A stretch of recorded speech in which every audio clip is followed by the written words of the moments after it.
સુપ્રભાત, નમસ્કાર, જય શ્યારામ। અત્યારે જો સવાર સરસ મજાનું સવાર પડી ગયું છે ને આપણે નાહી ધોઈને ફ્રેશ થઈ ગયા છીએ ને હવે આપણે જવાનું છે ગોપનાથ। હા, મોરારી બાપુની રામકથા। સિયારામ, જય જય સિયારામ। ડાઠા રોડે સડી ગયા છીએ હવે જો તમે।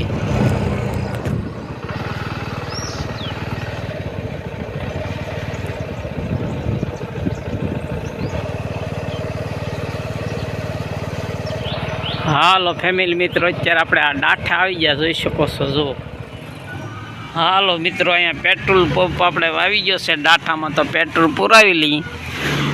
ફેમિલી મિત્રો જોઈ શકો છો જો, વેજોદરી 7 કિલોમીટર, પિથલપુર 14 કિલોમીટર અને ગોપનાથ 18 કિલોમીટર છે અહીંયા ડાઠાથી। હો ભાઈ,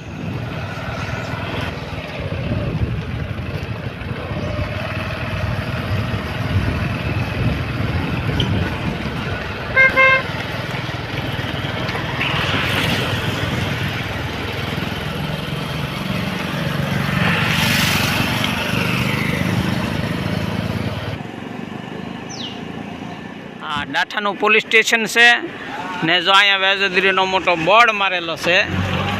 તો મિત્રો તમે ડાઠાથી આગળ હાલો એટલે હંધે બોર્ડ મારેલા જોઈ શકો છો જો। સરસ મજાની આ ચોકડી છે ડાઠાની પોલીસ સ્ટેશનની, અને અહીંથી પછી કે ગોપનાથ ક્યાંથી જવાય આમાં કાંઈ અટવાય એવું નથી। હો ભાઈ, જોઈ શકો છો જો, વેજોદરી, કેરાળા અને પિથલપુરથી વહેતો ગોપનાથ।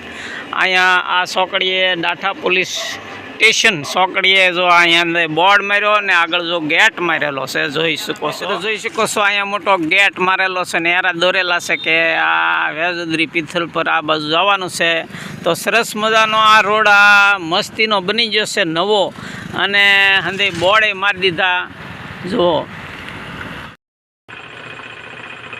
હાલો મિત્રો જોઈ શકો છો, સરસ મજાનો આ નવો રોડ બની ગયો છે ને અંદર બોર્ડે મરાઈ ગયા છે। આમાં ચાહે અટવાય એવું કાંઈ છે જ નહીં। હો ભાઈ, જોઈ શકો છો આ નજારો મસ્તીનો છે અંદર।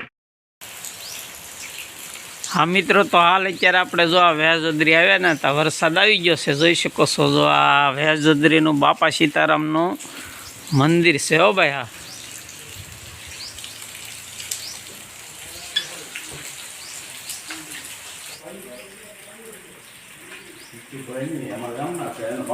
જય બજરંગદાસ બાપા।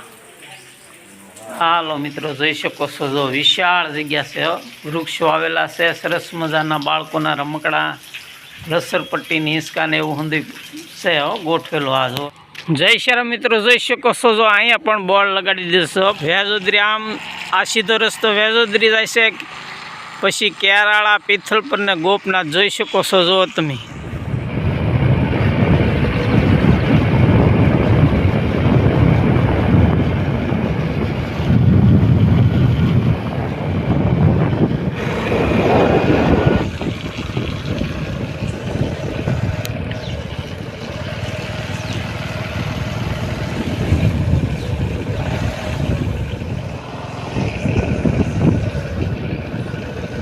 સીતારામ મિત્રો, અત્યારે કેરાળા આવી ગયા છીએ જો તમે।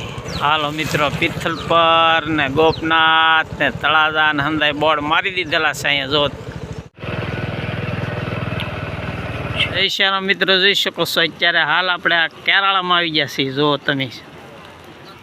જય શ્યારામ મિત્રો, તો અત્યારે આપણે હાલ પિથલપુર આવી ગયા છીએ જો ભાઈ। આ ગોપનાથ જવા માટે તળાજાથી આવો કે મહુવાથી આવો કે ભાવનગરથી આવો, પણ આ પિથલપુર આવીને પછી ગોપનાથ જવાય।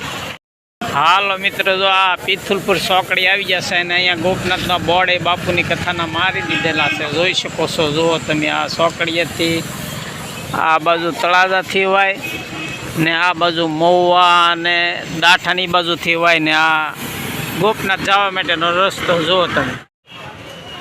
જય શ્યારામ મિત્રો, જો આપણે હવે આ પિથલપુરમાં અત્યારે આટા મારી છીએ જુઓ। આ હંધી નોખી નોખી બજારો છે જુઓ તમે, સરસ મજાનું ગામડું છે પણ સિટી જેવું છે જુઓ તમે।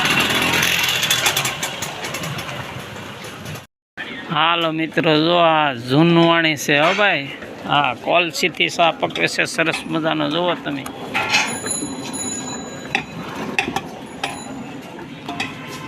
આ પહેલાંની સિસ્ટમ જે અહીંયા પિથલપુરમાં શરૂ છે, જોઈ શકો છો. જુઓ તમે.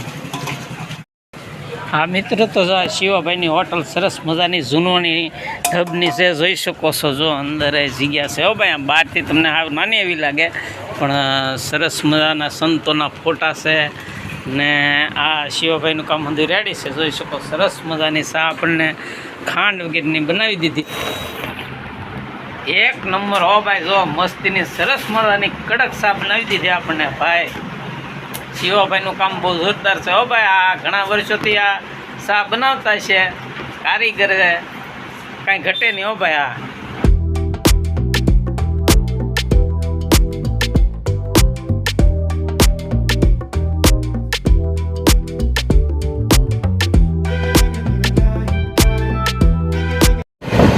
એ 9 દિવસના ધમધમાટી રે હો રે,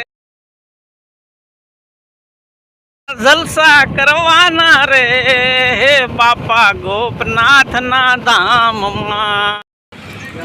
જય શ્રી રામ મિત્રો, જોઈ શકો છો. આ તળાજા કે મહુવાથી આવવાનો રસ્તો છે. આ બાજુ મંદિરે દર્શન કરવા માટેનો મંદિરે રસ્તો છે. ને આ જો કથા મંડપનો છે હો ભાઈ. જુઓ તમે.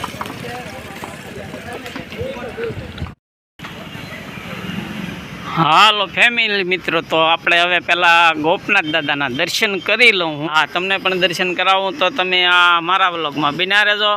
જય સિયારામ.